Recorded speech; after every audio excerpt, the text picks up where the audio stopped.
Welcome. My name is Roberto Alvarez. I'm the Executive Director of the Global Federation of Competitiveness Councils. It's a pleasure to be here today. It's a pleasure for the GFCC to partner with the Delphi Economic Forum to host this session. Today, we're talking drivers of economic growth and inclusive prosperity. I think that all of us have realized recently, especially as the pandemic has highlighted some of the weaknesses that we have in societies, but also the connections between nature and economy, health and economy. In addition to that, it's pretty clear, and we have data to show that innovation is a key driver for the future.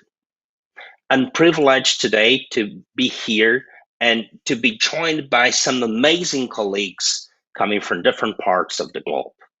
We have Hiro Nishiguchi, who is the CEO of the Japan Innovation Network. We have Isabel Gill, who is the president of the Catholic University of Portugal and the first ever woman president of International Federation of Catholic Universities. And we have Professor Zakri Hamid from Malaysia, who is a leader in conservation, in science and technology.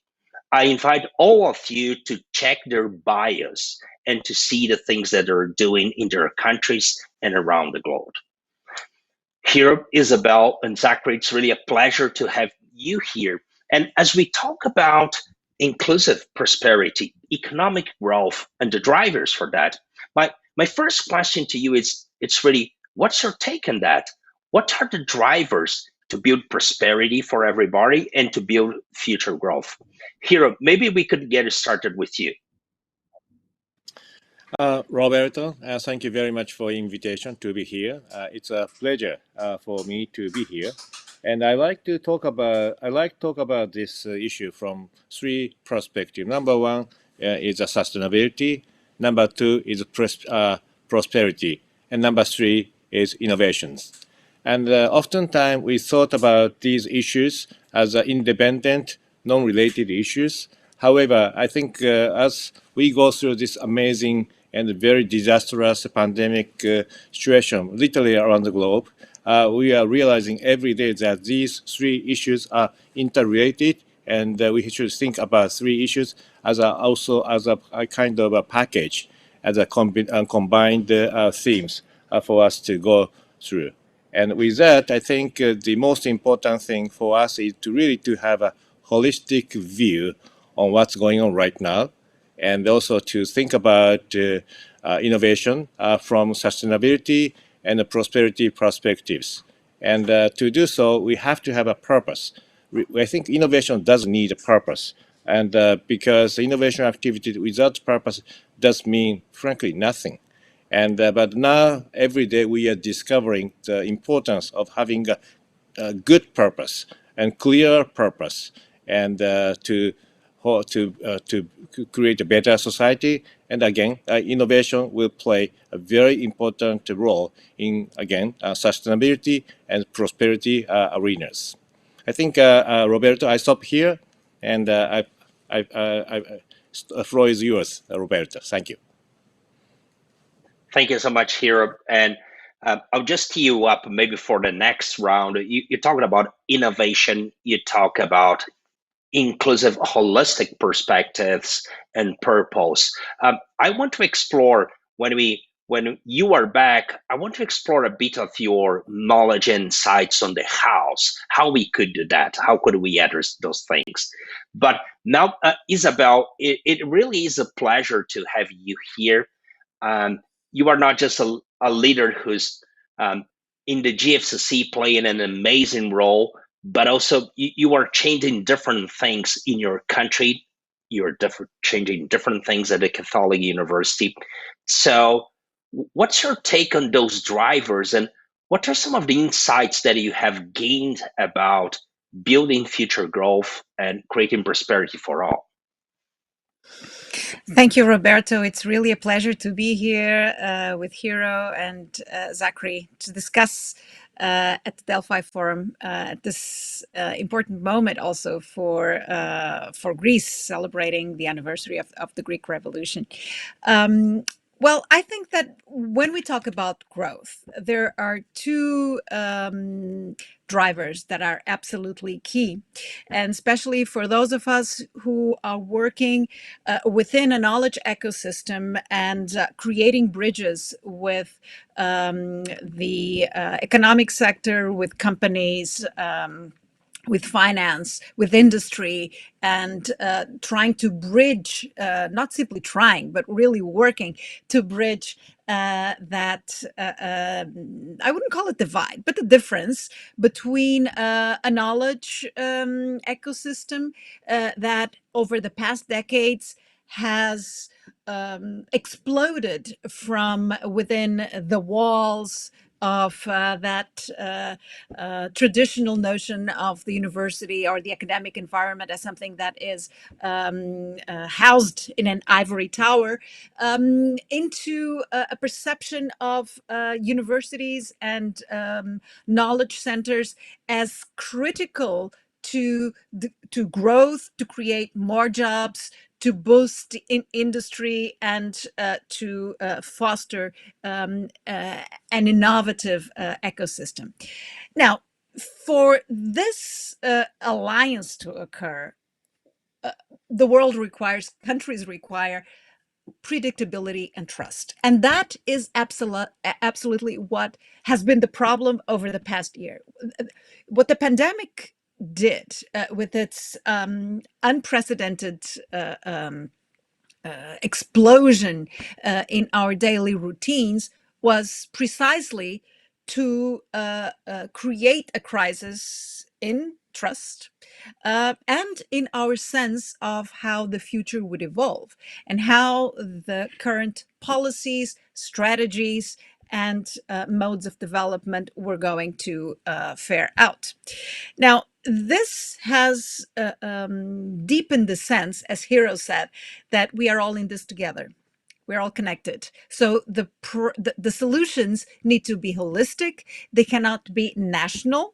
They grow out of local contexts, but require a global vision and global interconnectedness. So I would say, and speaking from my point of view as someone with responsibilities in the university sector, that as a famous German author said, there's no such thing as patriotic science. So science is certainly important for the security and development of countries, but it is developed on a global scale. We've seen that with the vaccines and with the speed with which knowledge ecosystems have worked together to create a solution, or at least an element to limit the spread of the pandemic. So we require alliances. We require international alliances, global alliances between drivers of the knowledge ecosystem, but also with companies, with businesses.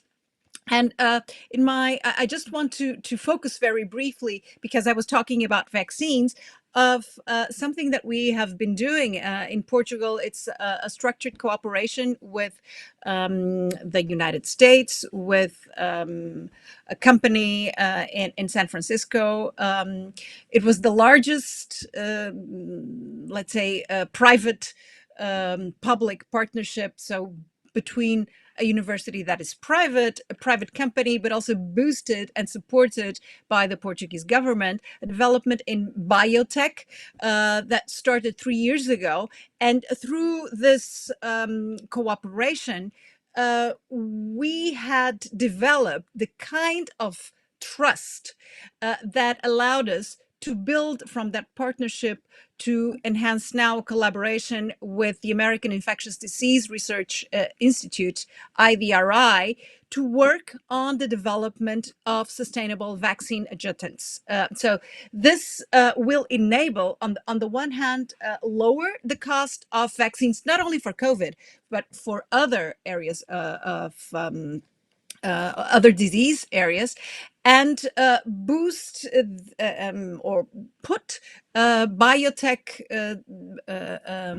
science and development at the service of society. This is something that we are working together to do and to provide, let's say,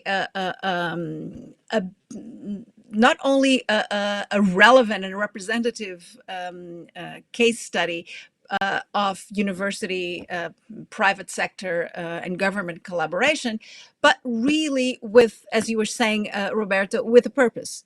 The idea to create together these sustainable adjuvants for vaccines builds on the expertise of the lab in the university, the expertise of the company in producing and bridging that gap from the lab to the market, and one of the leading institutes in research development in the world. So this is just a minor example, just so that we don't stay simply within ideas, but really provide good examples of this collaboration.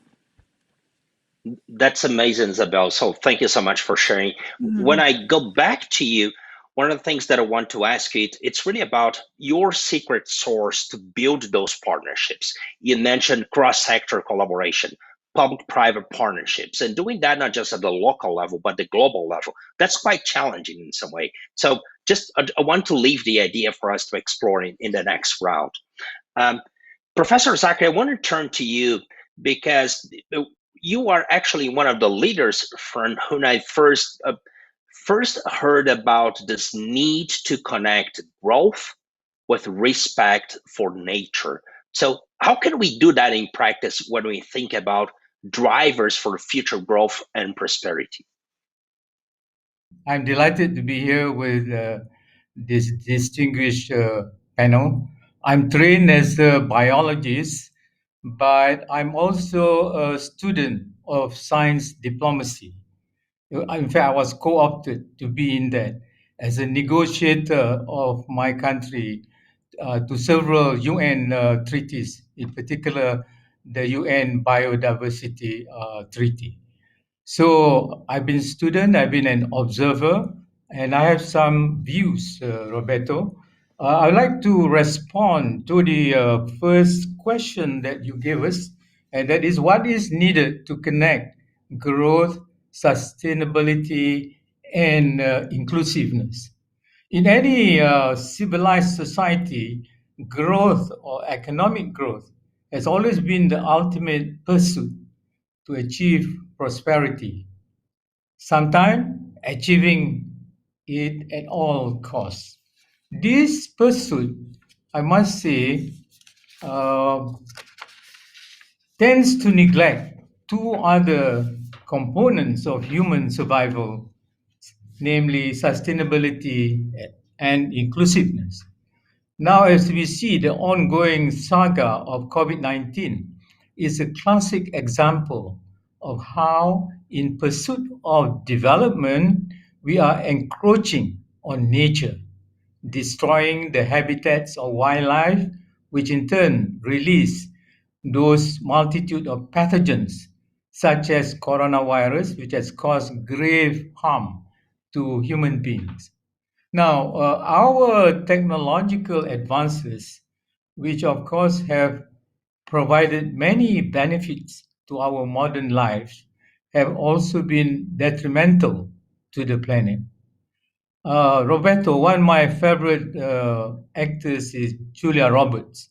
I'd like to quote her about nature here. And she said, some call me nature, others call me Mother Nature.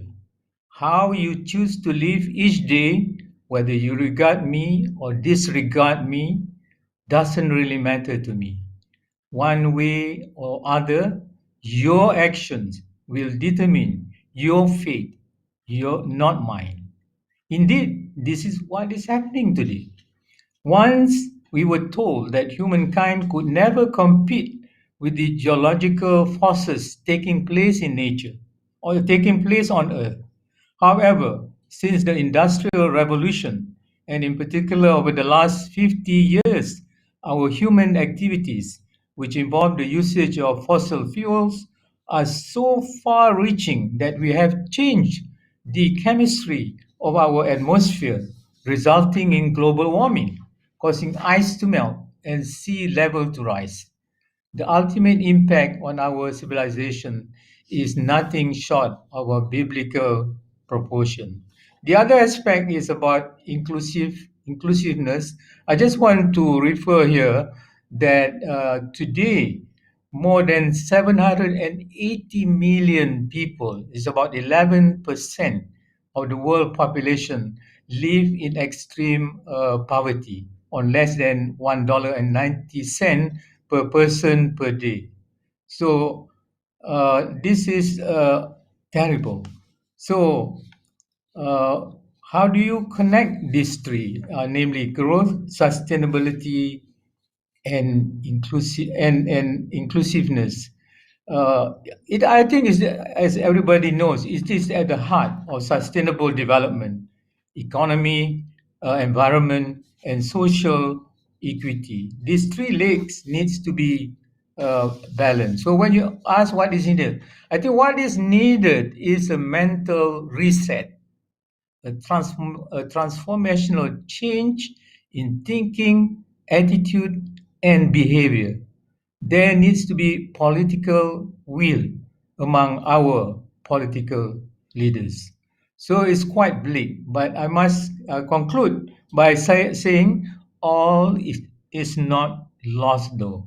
The global community has been thinking about it for quite some time, starting with the Earth Summit in Rio in 1992 and to the 2015 UN Summit with the 17 uh, development goals. So let me start by saying the political will, the mental reset has to be there before we talk about projects or program. Thank you. Thank you so much, Zakri, for really highlighting this need for new models, right? And we'll be back to that. And as you have been active in this space for quite some time, driving thinking and action, one of the questions that I will leave for you when we come back is really about the changes that you have been seeing. Are we gaining momentum in bringing this new thinking and maybe some new action to reality? But what you mentioned about a new thinking, it really it requires not just thinking, but it requires maybe some new business models. So that's really connected to innovation. So I want to go back to you, Hiro, and ask you about how do you see innovation models changing and being more and more connected with sustainable development, hopefully? I know this is something that you have been active on. So if you could share any ideas, any examples about the how, that would be amazing.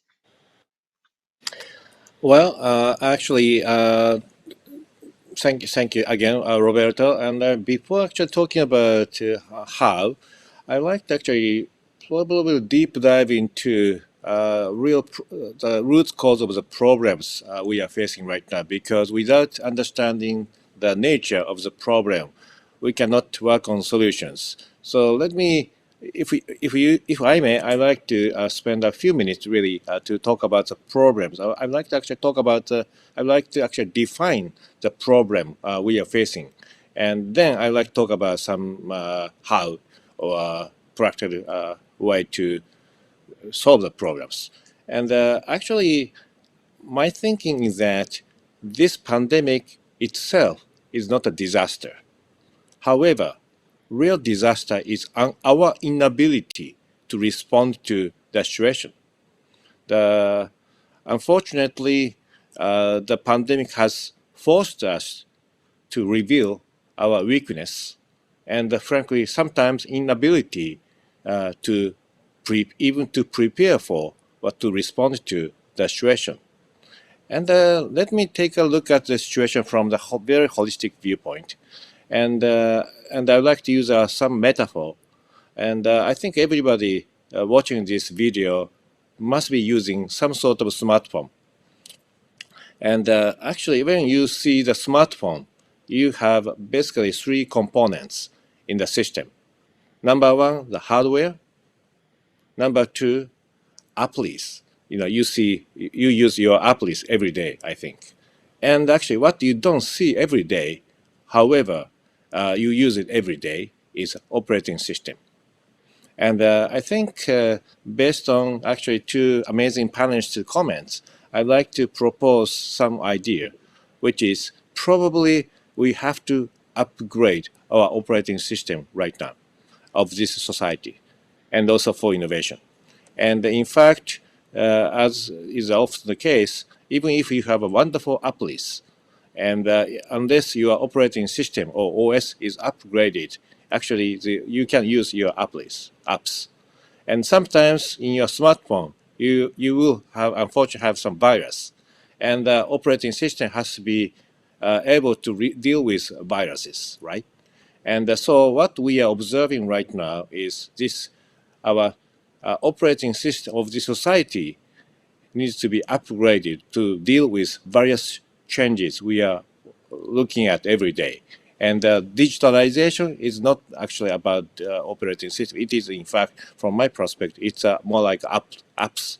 And our communication tools more like apps. So we do have, for the past 15 years, we are introducing, this civilization has been introducing new apps to our civilization. However, without upgrading our operating system. So we have wonderful, so many apps almost in every country. However, operating system of our society is very much, frankly speaking, outdated or sometimes obsolete. So we are using wonderful, amazing, top-notch apps every day with a very obsolete operating system. And then what is obsolete about this operating system? As Isabel said, Zakri said, we do have very actually narrow and silo structure, and we are lacking fundamental components, sometimes political will and goodwill and trust. So what we should have in our operating system as a society is sometimes missing. Okay, and then let's talk about innovation. And innovation is by nature, by definition, is a non-linear activities. It is a series of try and error activities. It's a non-linear activities. And to do non-linear activities, you have to have an operating system to support and accelerate non-linear try and error activities. That can be for social innovation, it can be technological innovation, it can be business innovation. For any innovation, what you do is a non-linear try and error activities. Because by definition, innovation will be achieved only when you come up with a hypothesis, you validate the hypothesis, then you implement the validated hypothesis into reality. And in the business case, yes, you have to be able to have a successful business model to have a profitable and sustainable business. So with that, and again, we have to have an operating system to do such non-linear innovation activities. And then as I said in my first presentation, but the innovation does need a purpose, and the purpose may be. The purpose can be very different, and purpose can be at a very different level. However, I think as for the corporate innovation, I think for any organizations, actually most of organizations, the operating system is based upon kind of belief that activity has to be linear. Again, as I said a few minutes ago, the nature of innovation activities are non-linear activities. So actually, organizational operating system is not adequate for innovation activities, because the fundamental belief is, again, is linear activity will lead to growth and prosperity, is a fundamental belief underlining of this operating system. However, we have to have a totally different actually mindset and about innovation. And mindset is again is about innovation is a non-linear activities. However, to realize to transform such a mindset into actions, we have to have actually three things. Number one, people. Number two, management system. And lately, ISO, International Standards Organization, has published the latest management system standard, which is ISO 56002 Innovation Management System. And this is one of the examples of our, I think, civilization is really trying hard to find a solution for upgraded operating system. But number three is, again, very strong will. So we need a purpose, people, management system, and the will, very strong will to go through this very, frankly, unpredictable and changing environment. But again, to do with three components in place, and by understanding firmly that the nature of innovation activity is non-linear, I think hopefully we can succeed in the long run. However, non-linear activities are very uncertain.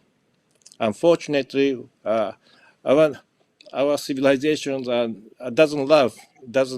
not so ready for massive non-linear environment, unfortunately, because it is very uncomfortable and it is very uncertain. However, we have to be able to manage uncertainty. Unless we can manage uncertainty, we cannot innovate. And then, due to this pandemic, we are actually observing the changing operating system of society itself. Then our organizational operating system has to be upgraded again to deal with non-linear activities. But I think it takes some efforts.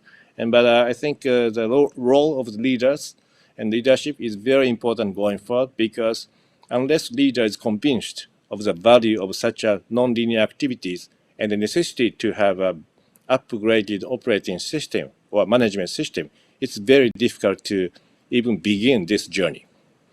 I think, Robert, I stop here, and I don't know if I have talked about the how, but I think I'm sure you will come back to me with any question if you have. Thank you so much.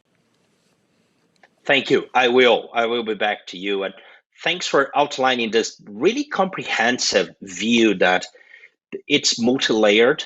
So we need to work on the beliefs and value systems of societies, but we also need to get, let's say, at the organizational company level with the new frameworks. And you mentioned, for instance, innovation frameworks. And I'll be back to you with some follow-up questions. But Zakri, I want to turn to you again, because as I had in some way teed you up, how do you see the thinking and the action, the practice related to sustainable development changing over the years? Is this gaining momentum? Is the new type of thinking that you mentioned, that Hiro has just stressed again, changing? What are some of the concrete things that you see happening at the global level, but also at a local, national level? Right.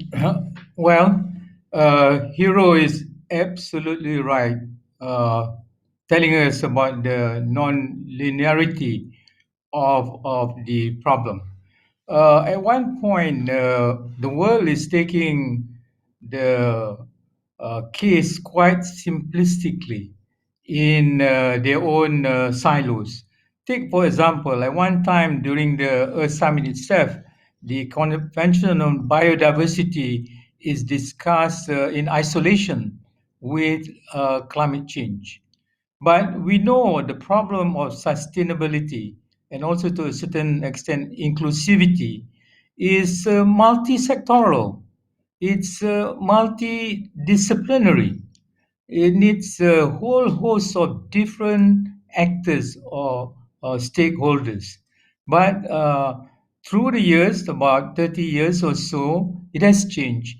It has changed in a positive manner, I would say. Take, for instance, today, people are saying climate change and biodiversity loss are two sides of the same coin. So you cannot solve one without paying attention to the other. Secondly, I think the political momentum has its ups and downs, but more ups than down. For instance, to agree to the 2030 development agenda is no small feat, but we witness world leaders agreeing to it, the 17 SDGs. And so is the climate, Paris Agreement on Climate. But I think you would also agree with me to a certain extent. There's too much rhetoric at the UN or at different levels. So they don't walk the talk. So this is where, again, I insist that this mental transformation needs to happen, and leaders need to show the way. So some of the good things now, of course, for instance, the US is back in climate change, but the previous leader doesn't want to have anything to do with it. But the current holder of the White House is more constructive. So we are looking for that kind of political leadership. But Roberto and other friends, I think those are things at the global level, and sometimes it's rhetorical. The real action, I think, is at the local level. As they say, think global, act local. If you want to make a difference, if you want to have innovation as the key to solve some of this problem, things must happen at the local level. And there should be uh, promoters of trying to encourage that. I have some experience with the Islamic Development Bank. I will relate to you some of the things that they are doing today. Thank you. Thank you. That's great, because one of the questions that I had for you, Zakri, was really about if capital allocation is changing, right? We heard the other day. I heard the other day that 3/4 of global fund managers are planning to change their investments in order to allocate capital to more to SGS, sustainable assets, ESG, etc. So is that happening in practice? Thanks for highlighting that, because I'll be back to you on that and to get your feeling and information. But Isabel, I think when we got it started, you mentioned partnerships and building innovative partnerships, right? Hiro has mentioned this thing about this multi-layered process. I would say that we need to change mentalities, but we need to change frameworks. And Zakri has just mentioned multidisciplinarity, which really connects to what you said, right? At different levels, from the local reality, as we just heard, to global reality, what is the secret to build those partnerships? You've been doing that, and you have been a force to drive change in institutions too. So what is the secret to drive that type of change? What is the secret to build those complex partnerships? Well, I think Hiro and Zakri already spoke about what is important in driving change, and I will just say what, from my very minor perspective, what has really occurred.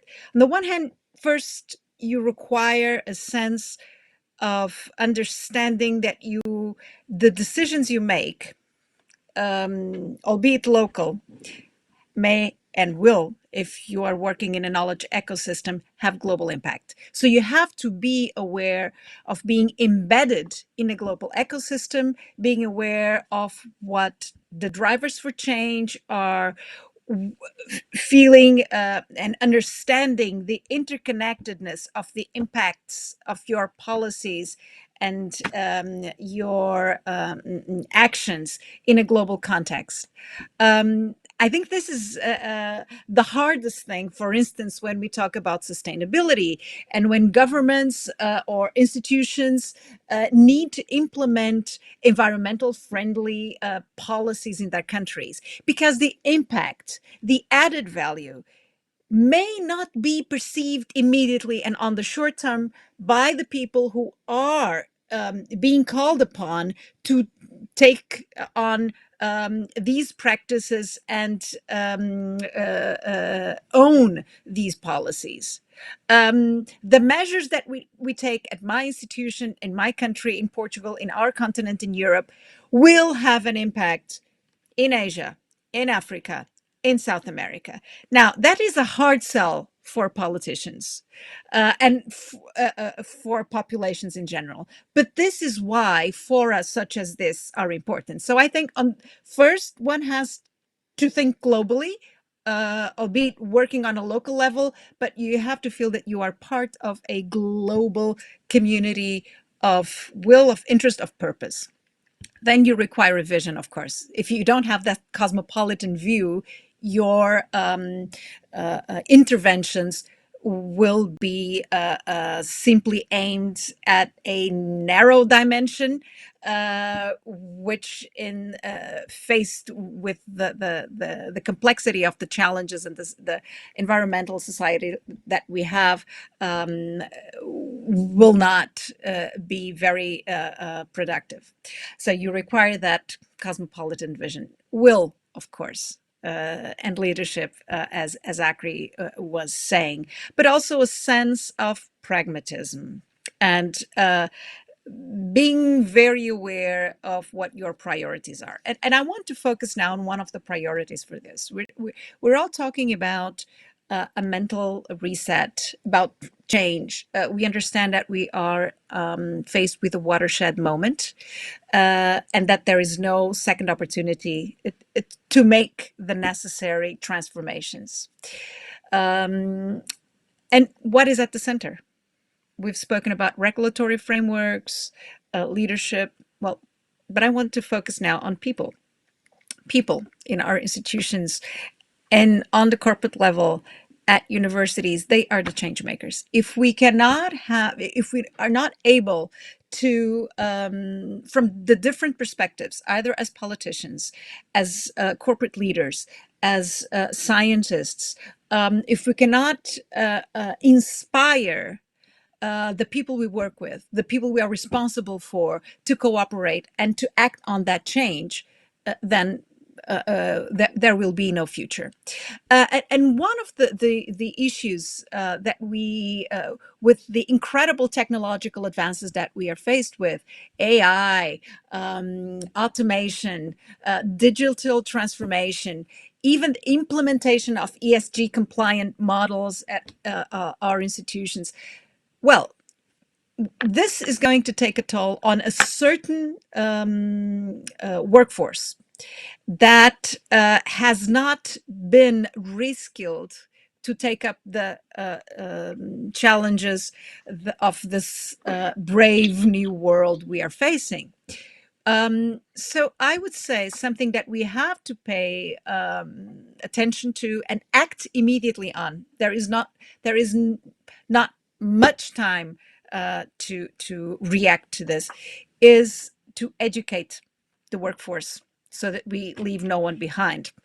We don't want, in this transformation to a more sustainable world, leave a whole group of expendables behind. So this situation is something that we have to fight very strongly, and that's where we also, as universities, play a strong role. It's not simply about the capacity building on the elite level. We have to work on other levels. Work with companies, work with government in reskilling, upskilling, finding new ways to prepare the workforce for the challenges they are faced with. Otherwise, and this is the topic of our discussion here today, we will have growth, but with stronger inequality. Because we will have a group of people throughout the globe who will have no chance of being part of the transformation. Thanks for bringing people to the equation here, Isabel. As we are really finishing our panel, maybe what I would like to do is to give each one of you 30 seconds for a final word, starting with you, Hiro. Okay. I was so inspired by Isabel and Zakri's comments. And I would like to say two things. Number one, actually, people are so important. I totally agree with Isabel. And the people can become change makers, but the people can become change refusers. And oftentimes there is a huge gap between change makers, refusers. And to do so, to fill this gap, again, we have to have actually science, we have to have facts, and we have to have actually trust. That is so important. So we are basically we are working as a human being together, and to do so, we have to behave and work as a human being, not as a machine or not as a group of machines. So again, people are so important, but in innovation arenas, entrepreneurship is so important to go through this unprecedented age of changes. So I stop here. Thank you so much, Hiro. Zakri. Yes, I agree with Hiro when he says the role of science. In fact, the role of science, technology, and innovation should be the underpinning of what we're trying to do. But I also endorse wholeheartedly what Isabel concluded by saying education. I think education is the solution to all this. But I just want to have a small note about university educators, the professors. It is fine for them to to do research and publish in peer reviewed journals, but it's also time for professors to go down their ivory tower and make an impact on real life challenges. That is something that needs to be worked on. I'm sure Isabel knows very well what I meant, So at the end of the day, I entirely agree. It's people, and there's a lot of goodwill. In fact, my late mother told me 99.9% of people on earth are good people. So we have hope. Thank you. Thank you so much, Zakri. Isabel. Yes, well, I fully agree with what Zakri and Hiro said. I mean, we have to go into the trenches and work there concretely with concrete actions on the ground. So to sum up, I would say the challenge that we have right now is polarization of the industrial landscape, polarization of supply chains and how those goods are distributed across the globe, political polarization. And to fight that, I would just leave three elements. One, and this is an area where we can all collaborate, international knowledge alliances. They are absolutely key to advance science, to advance society in a more holistic and sustainable fashion.